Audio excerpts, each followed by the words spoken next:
And that's the one thing that I really want you to pay attention to when we're out here doing ceremony, is to pay attention to the way the water responds. Sometimes you'll just see it get real quiet on the surface and it'll get like glass, but it's just like where we're at, it'll begin to spread out.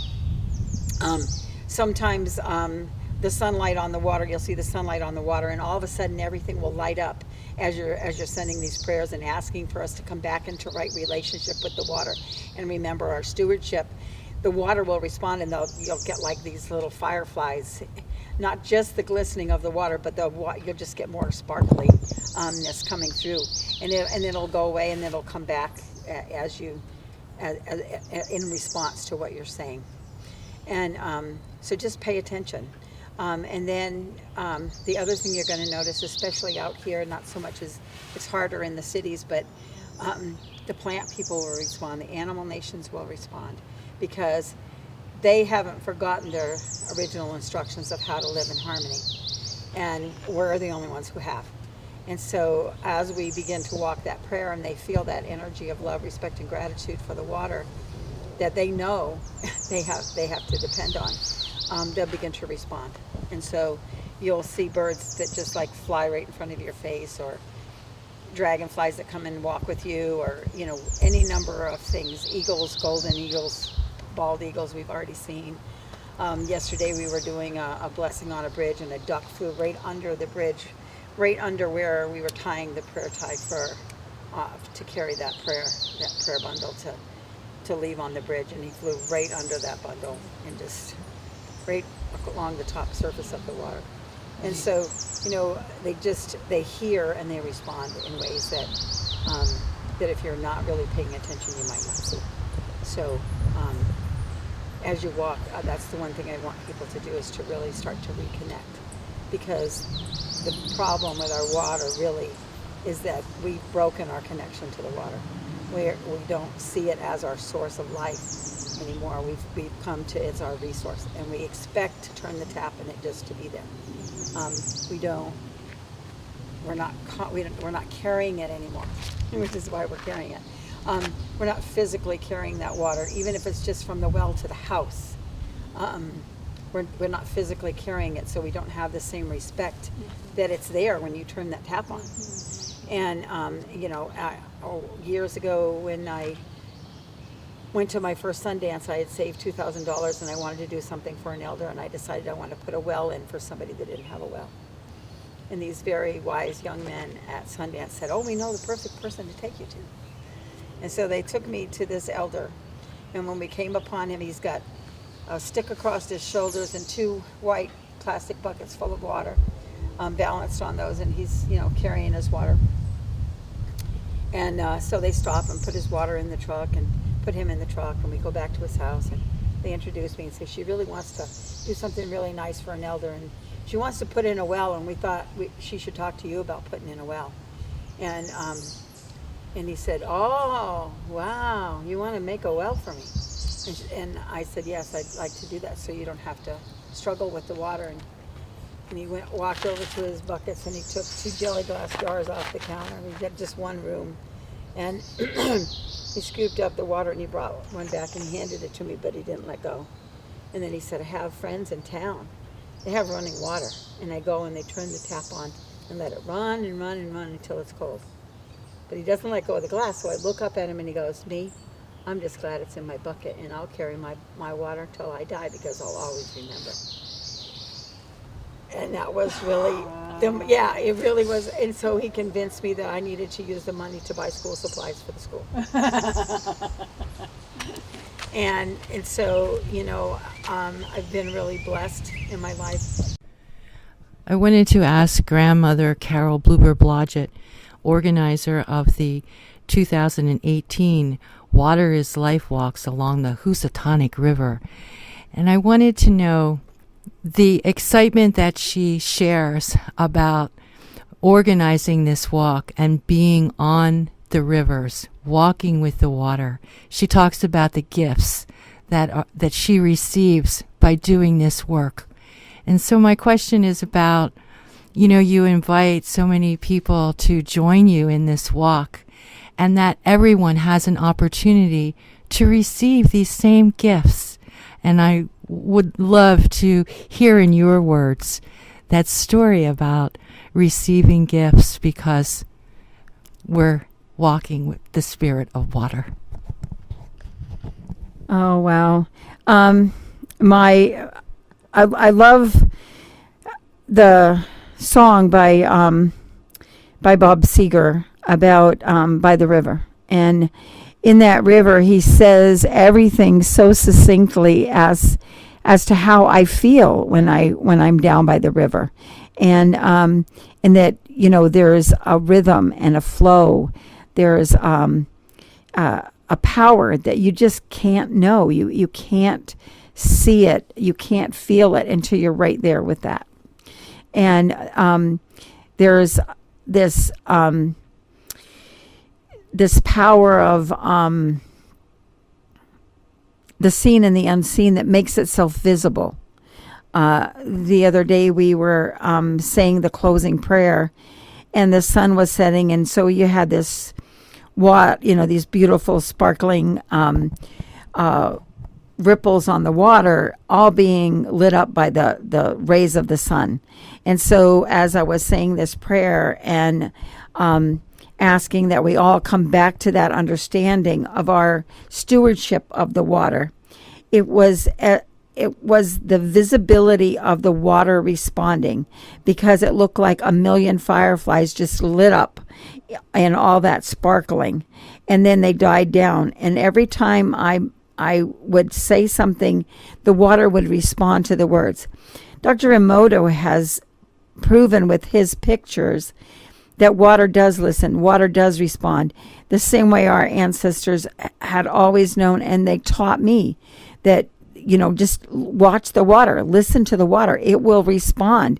It'll let you know if this is if the ceremony that you're doing is what it needs, or if it needs more. Watch and feel that energy. But in that song that Bob Seger talks about, there is this beauty of everything being so connected, and there's a patience, but there's indulgence too, and there's all of these contrasting things that are so visible. And nope, you don't have to be anybody special. You don't have to do anything special to feel that. If you just come out and walk and just try to get connected, get out of that everyday illusion world where we have to go to work and make some money to pay the bills. That's all an illusion. And so step into this reality of you're part of a bigger whole. And as insignificant as we are, every choice that we make can be very significant. And so that's what I want people to feel, what I feel, and understand how much water loves you, and just love it back. That's it. That's all you have to do. And so thank you, Deb. I hope that answered your question. Yeah. But if I could just reflect on what I witnessed today after feeding the river and watching the wildlife respond, and even the trees respond in such beauty. I was wondering if you could just reflect with me on that.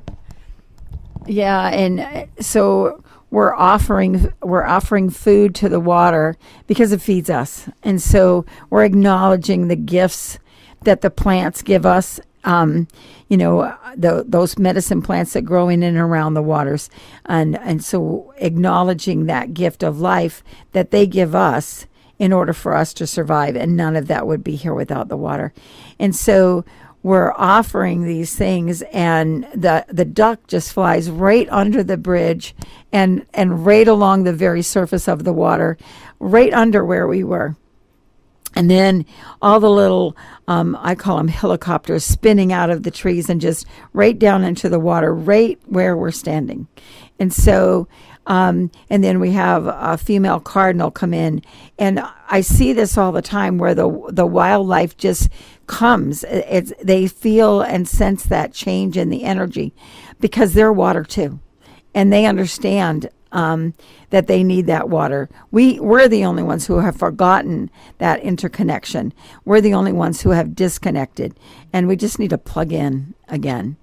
And so thank you, Deb. Thank you, Grandma.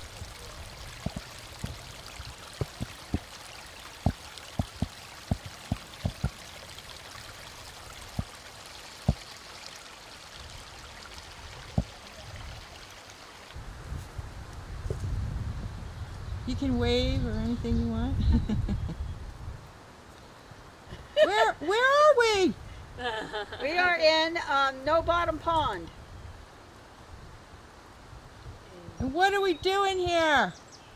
We're protecting the water. We're gathering the headwaters of the Green River. Trying to get to the bottom of it.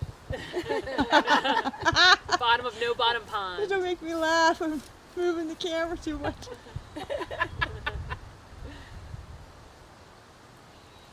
Thank you, water protectors.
I'm Rima Loeb from Plainfield, Massachusetts, and I'm on the Housatonic Riverwalk.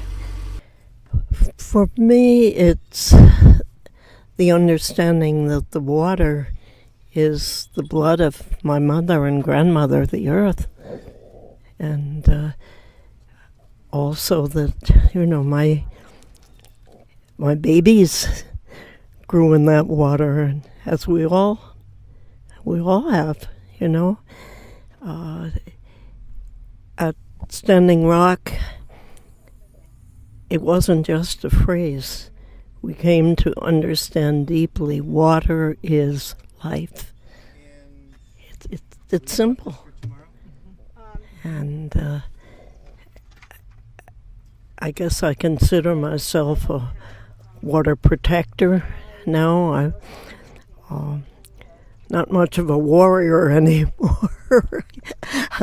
I'm 85 and I can barely move at times, but everything that I can do, this is I guess I'd like to donate my elder years to serve my grandmother and to serve the children and grandchildren of the future and all of Mother's children, We are all relatives. I can't tell you logically why I went. I was pulled there. I had to be there.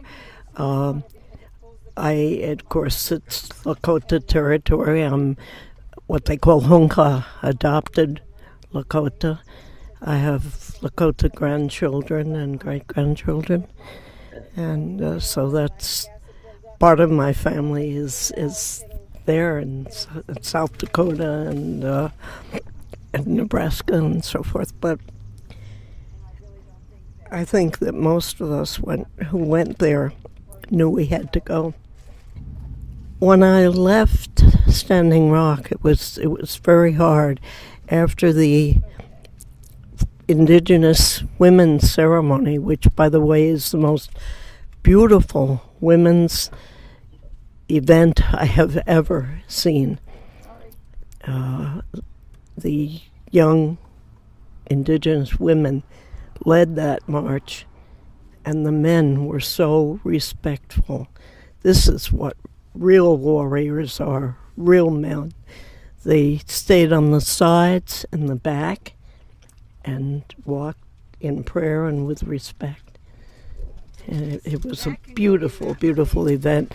And two women crossed in front of this line of very angry-looking police, military, security, and crossed right. We didn't know what was going to happen. They didn't know. But they crossed in front of them, went down the hill to the water, went down to the Cannonball River, and did a water ceremony.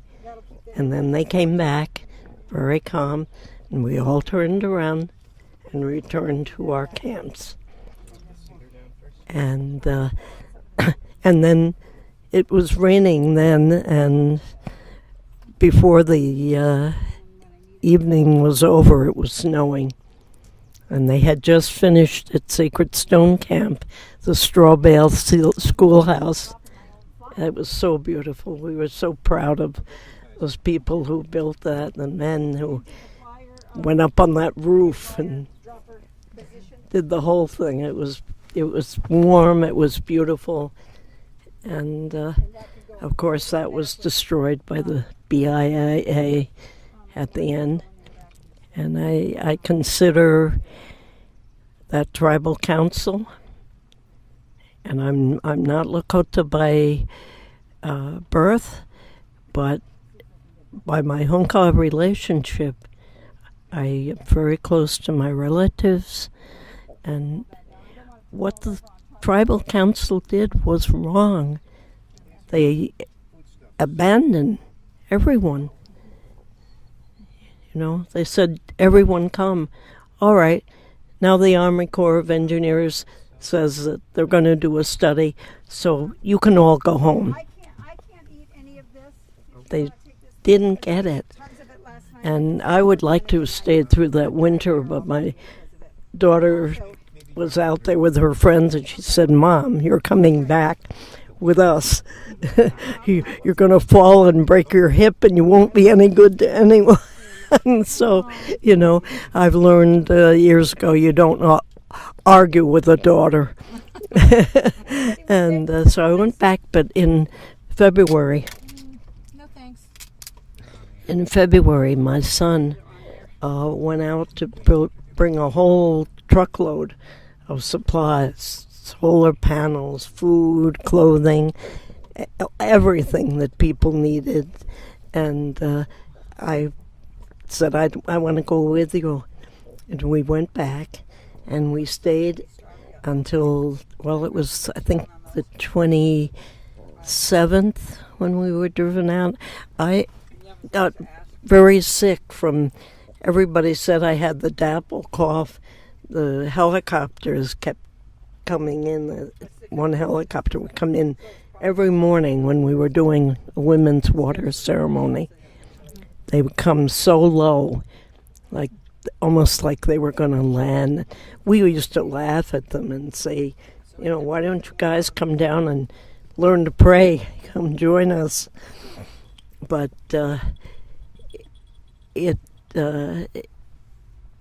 whatever I had, it was like nothing I've ever had before. I just coughed. I had a fever and coughed and coughed and coughed. So when we were driven out of that camp, we went next door to Black Hoop Camp. And the tribal council pulled the same thing on the woman who owned that land. They said, "Oh, we'll give you a formal paper by April. You're driving us out at the end of February, you know." And so I was huddled around and they did ceremony there. And my son had his chanupa and filled it, and they prayed and did a very beautiful ceremony. That much I remember. But a couple of days later, the